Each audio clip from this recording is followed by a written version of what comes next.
Vou fazer uma chamada.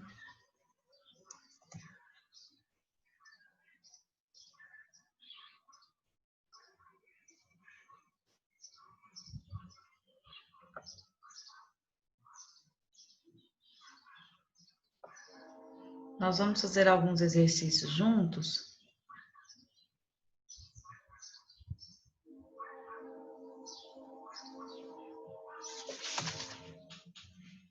Isso, exercícios propostos. Nós vamos começar por eles. Nós não vamos fazer todos, tá? Eu selecionei alguns que eu achei mais viável, assim, de fazermos. Ana Clara. Ana Clara, tá aí?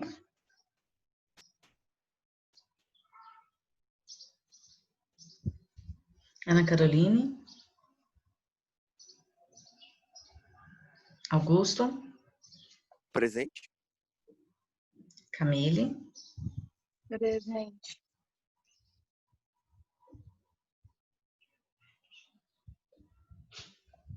Emily.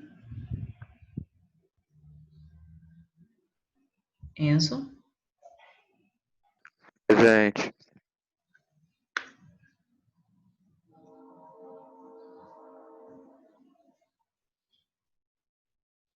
Giane. Presente. Heitor.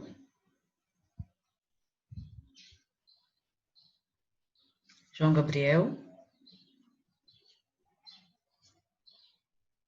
José Roberto.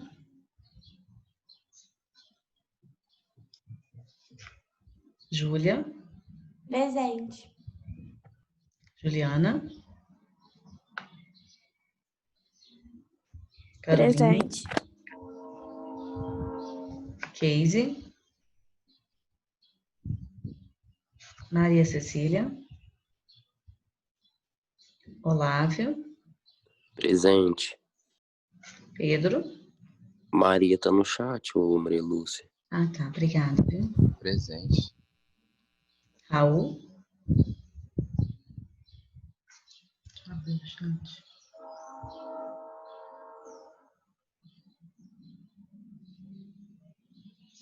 Sabrina.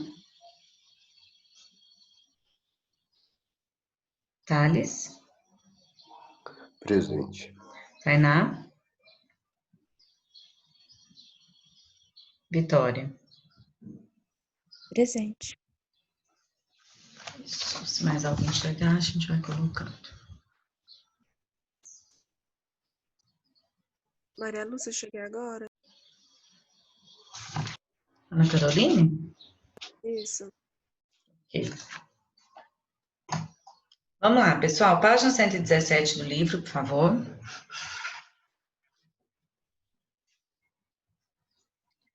Nós vamos trabalhar algumas questões de intertextualidade. Essas questões é interessante a gente prestar atenção, por quê? Porque se você não tiver um conhecimento prévio do texto a que faz referência, nós vamos ter certa dificuldade de encontrar essa intertextualidade, tá? É por isso que eu gosto, assim, às vezes, trabalhar com alguns personagens muito centrais, que foram muito importantes, alguns autores mais importantes. Eu estava dando uma pesquisada para ver se tinha mudado a questão dos autores do Enem. Carlos Drummond de Andrade já caiu 10 vezes, e o Machado de Assis 7 vezes. Então, são os que mais aparecem, né? Nós vamos entrar no livro no pré-modernismo, época de Os Sertões, Euclides da Cunha, Lima Barreto. Lima Barreto também é presente, é muito frequente. E logo em seguida a gente já entra no modernismo. Então, os autores modernistas, principalmente o que alguns autores chamam de quarta geração modernista, né? Está muito presente ainda nas questões do Enem, estão muito assíduos lá, porque eles querem mostrar a nova literatura. Aquela questão de música, acho que na prova de vocês eu já coloquei em algumas situações, músicas atuais, interpretação de músicas baseada nas características das escolas literárias, aquilo ali está caindo muito. Então, eu gosto sempre de tentar trazer uma contemporaneidade, assim, para as escolas literárias, para a gente despertar esse caminho, né? Perceber o que das escolas literárias nós temos nas músicas atuais. E nós temos muita coisa, né?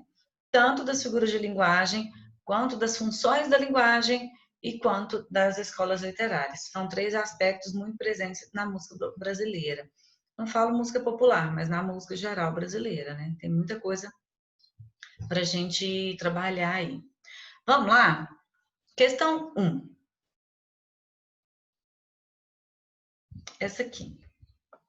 Então, eu tenho uma imagem chamada autorretrato. Qual que é o nome dessa? Cuidado para não confundir figura de linguagem com função da linguagem. Tá? Função da linguagem, nós temos apenas 6.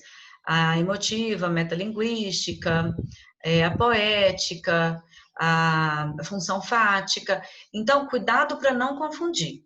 Agora eu pergunto, qual que é a função, não figura, função da linguagem? Aqui é autorretrato, ela desenhando ela mesma. Qual que é a função da linguagem que está presente aí? Nessa primeira imagem. Metalinguagem. Oi? Metalinguagem. Uhum. Exatamente. A metalinguagem. A metalinguagem é aquela função linguística que utiliza da própria linguística para falar dela mesma. Ou seja, do próprio signo para falar dele mesmo. A linguagem falando da própria linguagem. Então, a pintura falando dela mesma. É a metalinguagem. E na função 2? E na imagem 2? Elo 7. Quadro selfie Frida. Frida tirando uma selfie. O que seria a selfie? Qual a função da linguagem?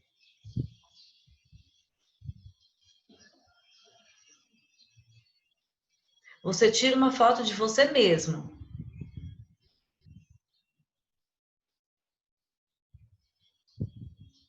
Qual a função da linguagem? Metalinguagem.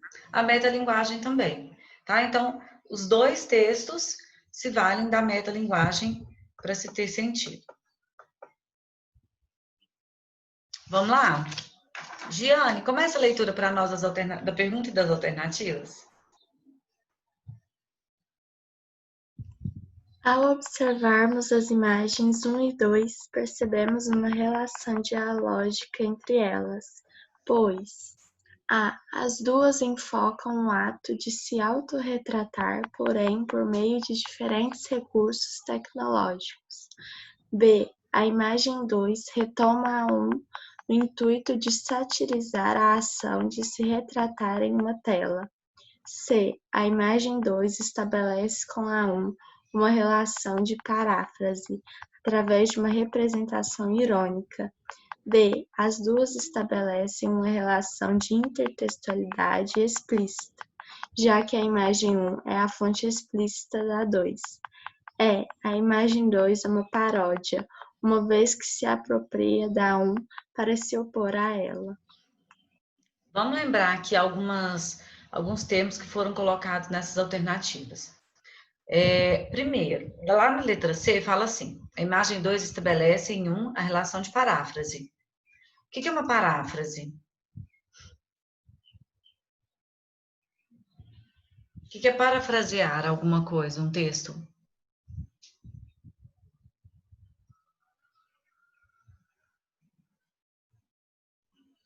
E aí, Vitória, o que é parafrasear?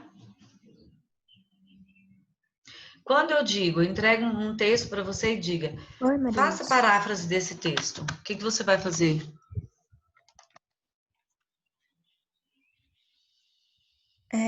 Falar com as minhas palavras.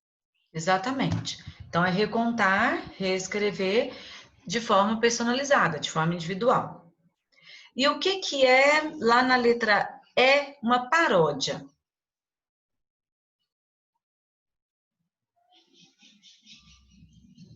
O que é uma paródia, Juliana? Não sei não. A paródia é quando você aproveita o ritmo da música, quando você apresenta a base, mas muda completamente o sentido.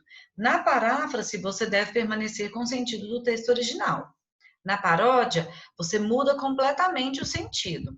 tá? A fim de ironizar, a fim de satirizar. Baseado nesses dois conceitos, qual a alternativa que melhor se encaixaria nessas duas imagens? Aqui eu tenho autorretrato com colar de espinhos e beija-flor, na primeira imagem. E eu tenho o quadro Selfie Frida. Frida fazendo uma selfie. As duas enfocam o ato de se autorretratar por meio de diferentes recursos tecnológicos. Qual que nós podemos eliminar aí já? A imagem 2 retoma a 1, no intuito de satirizar a ação de se retratar em uma tela. Vocês acham que a ideia central aí é uma sátira, uma crítica?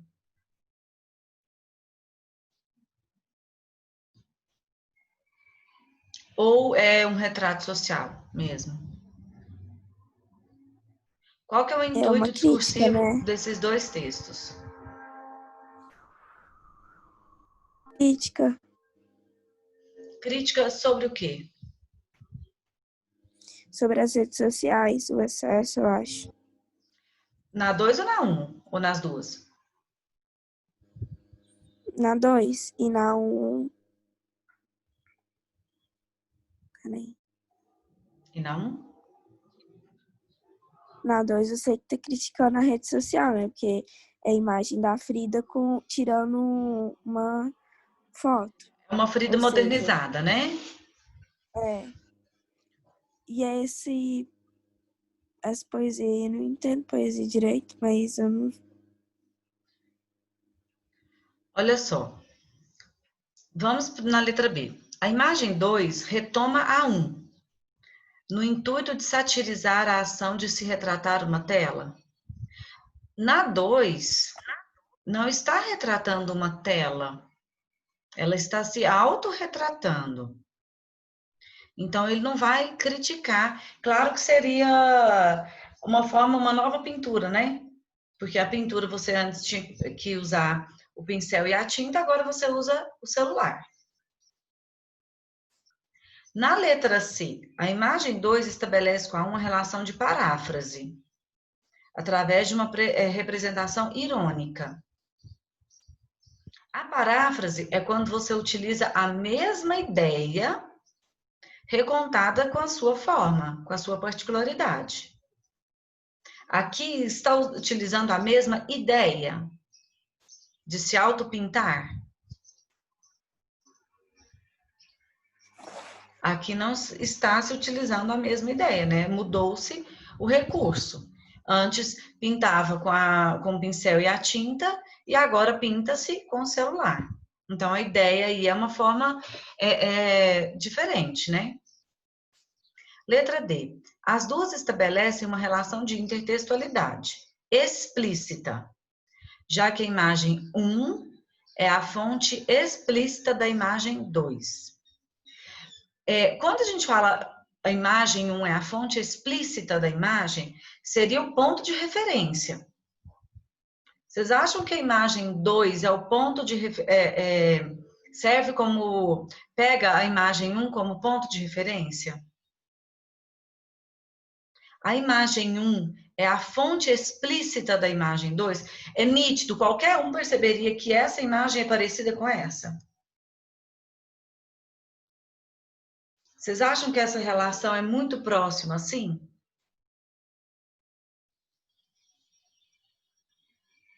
Que é a fonte explícita? Não é, não. Não é não. Não mesmo. Então, já descartamos.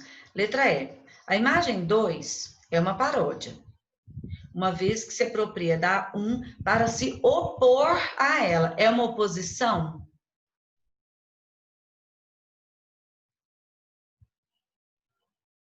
O que vocês acham? Que a 2 é uma oposição da 1? As duas se chamam autorretrato, que é a selfie é retratar a si mesmo. Então, não pode ser uma oposição, né? Eliminamos aqui algumas letras. Letra A. As duas enfocam o ato de se autorretratar. porém por meio de diferentes recursos tecnológicos. O que vocês acham? Essa está certa, incorreta e por quê?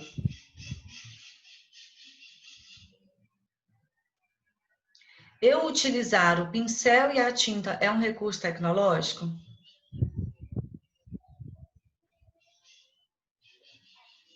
O pincel, não. É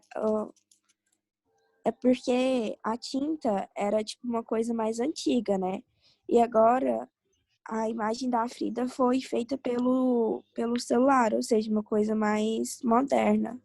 Então acho que meio que um critica, não é que critica, mas tipo assim, fala sobre a forma de cada um foi feita, mais ou menos. Isso. Só que, Juliana, nós vamos considerar a tinta e o pincel um recurso tecnológico, tá? Por que nós vamos considerá-los como recursos tecnológicos? Porque a gente tem a mania de achar que tecnologia é só coisa com energia, só coisa que faz, que tem esse avanço atual.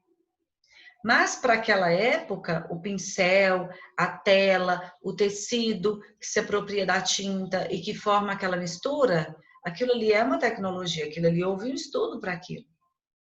Nós temos que considerar a tecnologia todo o resultado de um estudo. Então, por exemplo, uma vacina é uma tecnologia. Tá? A tecnologia não é só aquilo que é ligado à internet, à energia, a recursos. Quando a gente fala de recurso tecnológico, é tudo aquilo que mostra algo que foi estudado, que se teve um resultado. Não é qualquer tecido que aceita um pincel, que aceita qualquer tinta. Entendeu o que eu quero dizer, assim? Então, eu não posso descartar essa letra A, porque as duas enfocam o ato de se autorretratar? O ato de se autorretratar? Sim.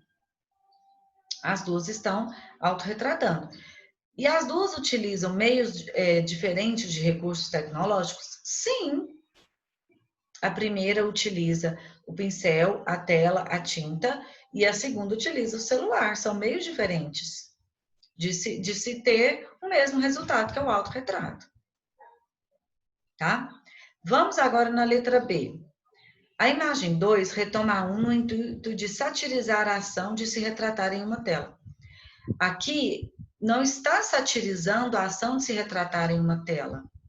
Se eu ver a imagem 2 desconectada da imagem 1, eu não vou conseguir perceber essa sátira em cima da pintura. Vocês concordam? Apaga aí a imagem 1, foca só na imagem 2.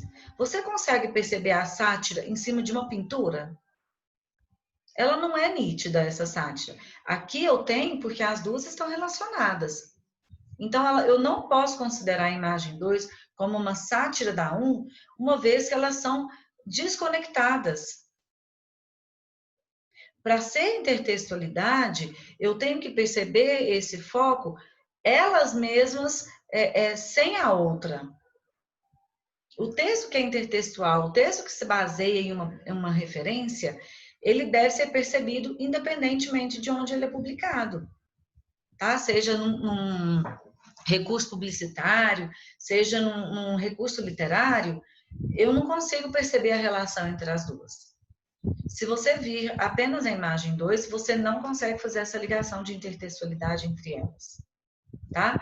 Por isso que a resposta correta é a letra A. Porque a relação de intertextualidade das duas acontece só quando elas são colocadas juntas. Quando elas são colocadas em contextos separados, a gente não consegue entender. Quando eu digo assim, por exemplo, tinha uma pedra no meio do caminho. No meio do caminho tinha uma pedra. Todo mundo já ouviu esse poema? Ou não? Vocês não conhecem? Já conhecem Carlos Drummond de Andrade? Acredito que sim, né? Quando eu falo a relação da pedra no meio do caminho, diretamente vai te remeter a esse poema. Independente se eles estão interligados em um contexto ou se eles não estão, ou se o texto referência que é a pedra no caminho de Carlos Drummond não aparece. Isso é intertextualidade. É quando você logo de cara já percebe que é, mesmo eles estando fora de um contexto, tá? Então, aqui nessa número 1, é a letra A, porque eu não estabeleço relação de intertextualidade entre elas. Tá? A intertextualidade, ela deve ser percebida logo de cara. É quando você vê, por exemplo, um rótulo de um refrigerante que é igualzinho à Coca-Cola, mas não é a Coca-Cola. Isso é intertextualidade, tá? É quando você lembra do texto referência, mesmo ele fora de um contexto. Ficou alguma dúvida? Gostaria que eu explicasse novamente? Então, número 1, letra A. Número 2. Pessoal, alguém chegou depois da chamada? Não? 2. Camille, você pode ler o primeiro texto para nós, Mar Português?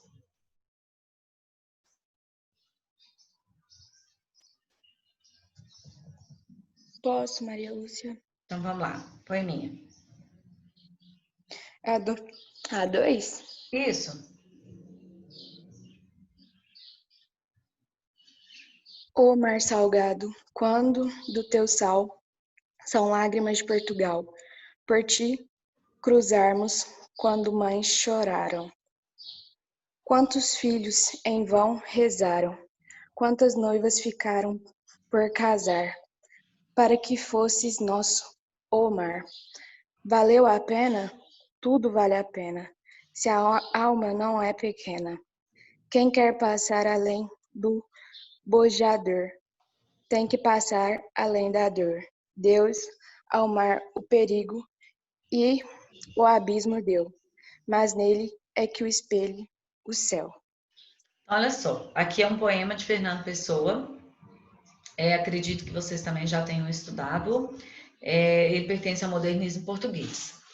E aqui o modernismo português, assim como no Brasil, como o modernismo brasileiro, fala um pouquinho dessa exaltação à pátria, né? Desse amor à pátria. Então ele diz: ó mar salgado, quanto do teu sal são lágrimas de Portugal. Por que são lágrimas? Porque o mar foi caminho para muita expansão, o mar é caminho, né, para muitas guerras, é caminho para muita coisa boa e caminho para muita coisa ruim. Então, por ti cruzarmos, quantas mães choraram, porque os filhos foram e não voltaram, né? Quantos filhos em vão rezaram? Rezaram porque não sobreviveram. Quantas noivas ficaram por casar, porque os seus maridos foram, os seus noivos foram e não voltaram. Então, a exaltação desse mar, mostrando que, ó mar salgado, quanto do seu sal são lágrimas de Portugal, né? O sofrimento do país em si. Aí aqui nós temos, então, uma tirinha. Vamos ver se tem a ver ou não. Vamos lá, Augusto, lê a tirinha para nós, por favor. Ferrato Pessoa. O próprio nome já remete, né?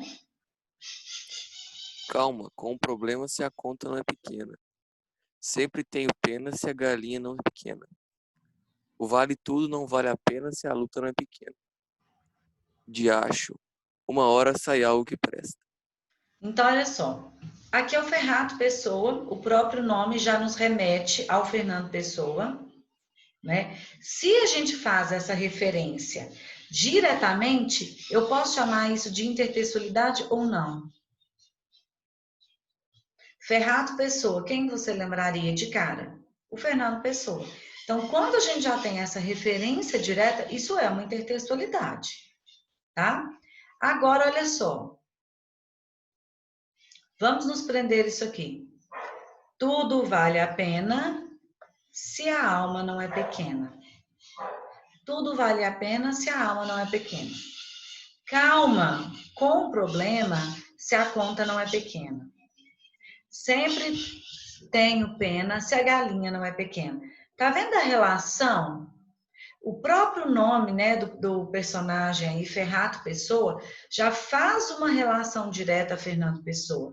E aqui ele diz da própria criação. Ele está tentando criar um poema, assim como Fernando Pessoa cria poema. E ele pega uma frase de uma frase famosa de um poema conhecido de Fernando Pessoa. Tudo vale a pena se a alma não é pequena. Sempre tenho pena se a galinha não é pequena. Tá vendo a relação bem próxima? Eu posso considerar isso uma paráfrase, uma linearidade, uma metalinguagem, intencionalidade ou uma intertextualidade. O que vocês acham?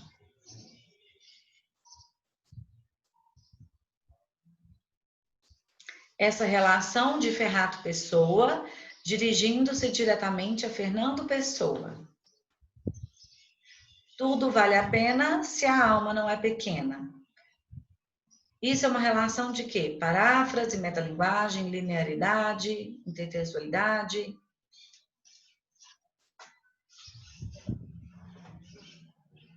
E aí, pessoal, o que vocês acham? Intertextualidade. Então, aqui é um caso de intertextualidade. Vamos lá, 3. A 3 vai pegar uma música. Eu coloquei essa música na prova de vocês?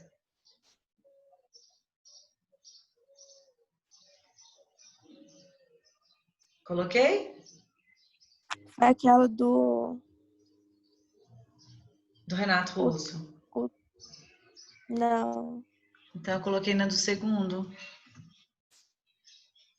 Não coloquei? Que música que eu coloquei na prova? Você lembra, Juliana? Colocou uma do D2 na prova. Ah, lembrei. Deixa, essa, né? É uma da mulher falando que ela não vai voltar mais. Deixa eu dizer o que penso dessa vida. Essa mesmo. Nossa Senhora.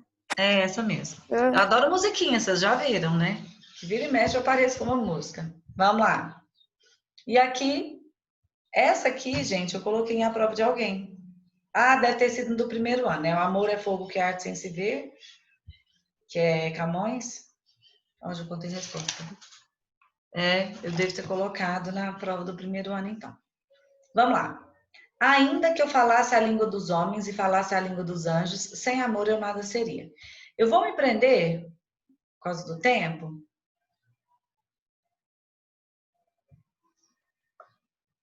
a esse trecho aqui.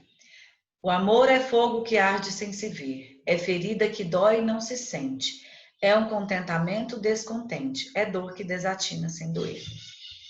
Antes de lermos as alternativas, antes de saber o que está pedindo, isso aqui é uma intertextualidade, isso aqui é uma paráfrase, é uma paródia, é uma referência, é uma citação, o que é isso?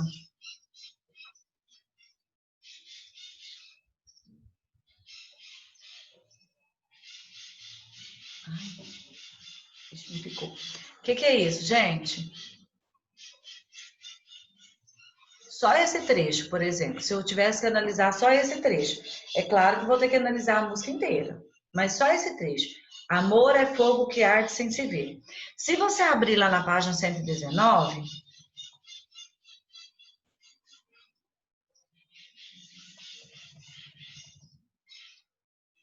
ó,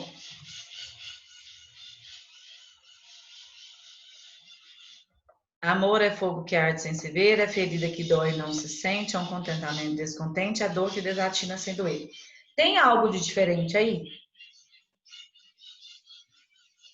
É idêntico, tá? Então, é um diálogo direto entre os textos. Só que a gente não vai considerar apenas esse trechinho, né? Nós vamos considerar o sentido do texto como um todo. Vamos lá. Vou voltar para ler a música, porque senão a gente se perde. Texto 1. Juliana pode ler para nós ou cantar? Posso? Se você quiser cantar, pode também. Eu deixo para depois. Então tá. Ainda que eu falasse a língua dos homens e falasse a língua dos anjos, sem amor eu não seria nada. É só amor, que conhece o que é verdade. O amor é bom, não quer o mal. Não sente inveja ou se envaidece. O amor é um fogo que arde sem se ver, é ferida que dói e não sente, é um contentamento descontente, é dor que desatina sem doer. Ainda que eu falasse a língua dos homens e falasse a língua dos anjos, sem amor eu não seria nada, seria. É um não querer mais que bem querer, é solitário andar por entre a gente. É um não contentar-se de se contente, é cuidar que se ganha e se perde. É um estar-se preso por vontade, é servir a quem vence, o vencedor. É um ter com quem nos mata a lealdade, tão contrário a si é o mesmo amor. Gente, só uma coisinha também, que eu acho interessante a gente relacionar aqui. Essa música, né, de Renato Russo, uma música contemporânea, que vai retratar, vai interligar algumas obras conhecidas por nós já. É interessante lembrar aqui a forma de usar os temas. Então, o amor aqui é tratado como algo universal. Percebam a diferença do amor ser tratado como algo universal das músicas que a gente ouve hoje em sertanejo, por exemplo, da sofrência íntima, né? Eu fiz isso, eu era assim, principalmente, sei lá, Marília Mendonça, outro dia eu estava ouvindo e prestando atenção, que ela fala, foi parar no meu colchão, tudo em primeira pessoa. Então, lá é diferente do subjetivismo que nós temos atualmente.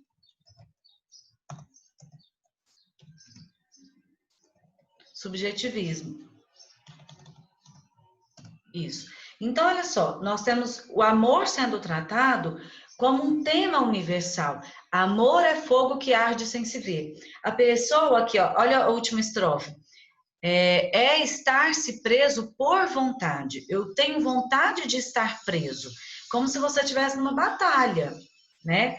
É servir a quem vence, o vencedor. Então, é uma vontade que você sente. Isso, amor sendo tratado de forma universal. Não o amor sendo tratado de forma pessoal, como é a subjetividade. Por que eu estou retratando isso? Porque essa questão também de universalismo e subjetividade, o sentimento do eu lírico, ela cai muito também em interpretação de texto. Tá? É você conseguir perceber se o tema está sendo tratado de forma geral, generalizada, ou de forma pessoal. Se vocês abrirem algumas questões do Enem, tem muito essa questão do sentimento do eu lírico, pensamento do eu lírico, da subjetividade, tá? E aqui, bem paralelo à época do classicismo, né, no Renascimento Cultural, os temas sendo tratados de forma universal. Não é o meu amor, é o amor, tá? O amor como um tema central. Preste atenção nisso quando vocês tiverem que interpretar poemas. A questão pessoal do eu lírico. Isso é muito presente em interpretação de texto do Enem. Isso, todo ano cai essa questão de interpretação de poemas. Texto 2. A aula vai cair, mas vamos só ler o poema antes de ler as questões. Vamos lá, quem pode ler para nós? Júlia, pode ler? Sim. Então vamos. Quer que comece de onde? Texto 2. Amor é fogo que arde sem se ver, é ferida que dói e não se sente, é o contentamento descontente, é dor que desatina sem doer. É um não querer mais que